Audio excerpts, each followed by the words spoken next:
എനിക്ക് ഇപ്പൊ CPM-ന്റെ ആ പ്രതിനിധിയുടെ വാദഗതി ഞാനിപ്പോൾ അതിന്റെ അവസാന ഭാഗം കേൾക്കുകയുണ്ടായി. മോദിയെ വെല്ലുവിളിക്കാനുള്ള അവസരമാണ് എന്നാണ് CPM-ന്റെ പ്രതിനിധി പറയുന്നത്. എത്രമാത്രം വിരോധാഭാസമാണ്. അങ്ങനെയാണെങ്കിൽ ആ CPM-ന്റെ പ്രതിനിധിക്കെതിരെ ഞാൻ ഒരു കള്ളക്കേസ്, അതായത് അദ്ദേഹം ചെയ്തിട്ടില്ലാത്ത ഒരു പ്രവൃത്തി ചെയ്തു എന്ന് പറഞ്ഞ് വിജിലൻസിന് ഒരു കേസ് കൊടുക്കുകയും അദ്ദേഹം അത് ചെയ്തില്ല എന്ന് വിജിലൻസ് കണ്ടെത്തിയതിനു ശേഷം വിജിലൻസ് ആ കേസ് CBI അന്വേഷിക്കണമെന്ന് പറഞ്ഞാൽ അദ്ദേഹം സമ്മതിക്കുമോ? മോദിനെ ഞാനെന്നങ്ങ് വെല്ലുവിളിച്ചേക്കാം, ഞാൻ മോദിയുമായിട്ടൊരു വലിയ ഏറ്റുമുട്ടലിലേക്ക് പോയേക്കാമെന്ന് അദ്ദേഹം വിചാരിക്കുമോ? എന്ത് തോന്നിവാസമാണ് ഈ പറയുന്നത്? അതായത് ഒരു കേസ്, ആ കേസ് 5 കൊല്ലമായിട്ട് CPM പറഞ്ഞുകൊണ്ടിരിക്കുന്നതാണ്. അതിനുശേഷം വിജിലൻസ് അന്വേഷണം നടത്തി. വിജിലൻസ് അന്വേഷണത്തിൽ ഒരു പണം പോലും അനധികൃതമായി മേടിച്ചിട്ടില്ല എന്നും ഇല്ലീഗലായി യാതൊന്നും ചെയ്തിട്ടില്ല എന്നും ആ വിജിലൻസ് അന്വേഷണത്തിലൂടെ കണ്ടെത്തുന്നു. വിജിലൻസ് റിപ്പോർട്ട് കൊടുക്കുന്നു. റിപ്പോർട്ട് കൊടുത്ത് കഴിഞ്ഞ് വിജിലൻസ് പറയുകയാണ് ഇത് CBI കൂടി അന്വേഷിക്കണമെന്ന്.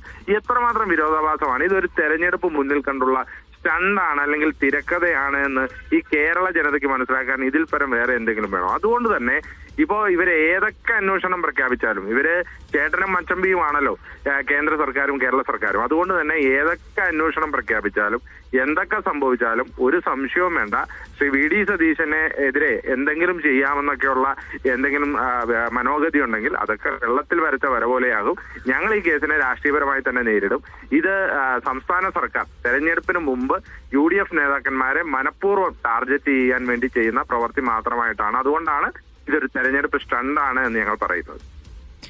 അബിൻ വർക്കി, നോക്കൂ, ഇപ്പോൾ രാവിലെ പുറത്തു വന്ന റിപ്പോർട്ട് എന്ന് പറയുന്നത് 11 മാസം മുമ്പ് പുറത്തു വന്ന റിപ്പോർട്ടായിരുന്നു. ഇപ്പോൾ വന്നിരിക്കുന്നത് 9 മാസം മുമ്പ് പുറത്തു വന്നിരിക്കുന്ന റിപ്പോർട്ട്. അപ്പം ഇപ്പോൾ ഈ റിപ്പോർട്ട് പുറത്തു വരാനുണ്ടായ സാഹചര്യം അത് ഒരു ഗൂഢാലോചനയാണെന്ന് സംശയിക്കുന്നുണ്ടോ?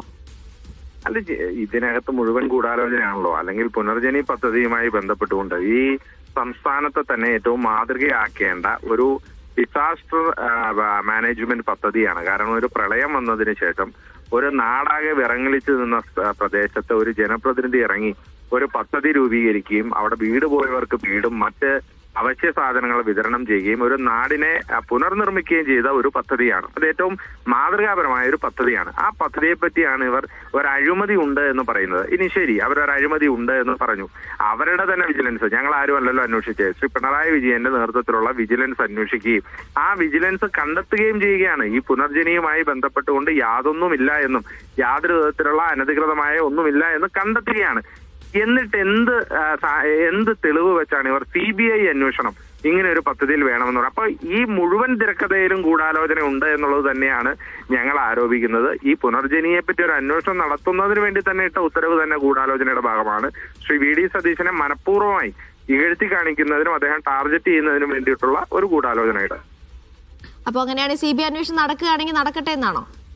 അല്ല, ഞങ്ങൾക്കിപ്പോ ഇതിനകത്ത് CBI അന്വേഷണം നടക്കുകയോ ഇനി അതല്ല അമേരിക്കൻ പ്രസിഡന്റുമായിട്ട് ചേർന്ന് FBI-യുടെ അന്വേഷണം നടത്തുകയോ അല്ലെങ്കിൽ CIA കൊണ്ട് അന്വേഷിക്കുകയോ ഇനി ഇസ്രായേലിലെ മൊസാദിനെ കൊണ്ട് അന്വേഷിപ്പിക്കുക, ആരെ കൊണ്ട് വേണമെങ്കിലും അന്വേഷിപ്പിക്കട്ടെ.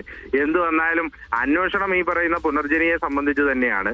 പറവൂരിൽ പുനർജനിയുമായി ബന്ധപ്പെട്ട് പണിത വീടുകളുടെ കാര്യത്തെപ്പറ്റി നമുക്കെല്ലാവർക്കും ദൃശ്യമായിട്ടുള്ളതാണ്. അവിടെ ചെയ്ത പ്രവർത്തനങ്ങൾ ഇപ്പോഴും അവിടെയുണ്ട്. ശ്രീ VD സതീശനെ പറവൂർ ജനതയ്ക്ക് കഴിഞ്ഞ 20-25 കൊല്ലമായിട്ട് അറിയാവുന്നതാണ്. പ്രതിപക്ഷ നേതാവ് എന്നുള്ള നിലയിൽ അദ്ദേഹം നടന്ന പ്രവർത്തനം എല്ലാവർക്കും അറിയാവുന്നതാണ്. അതുകൊണ്ട് ഇനി ഏത് അന്വേഷണം വന്നാലും പോയാലും ഞങ്ങൾക്ക് അതുമായി ബന്ധപ്പെട്ട് യാതൊന്നും മറ്റൊന്നും പേടിക്കാനില്ല.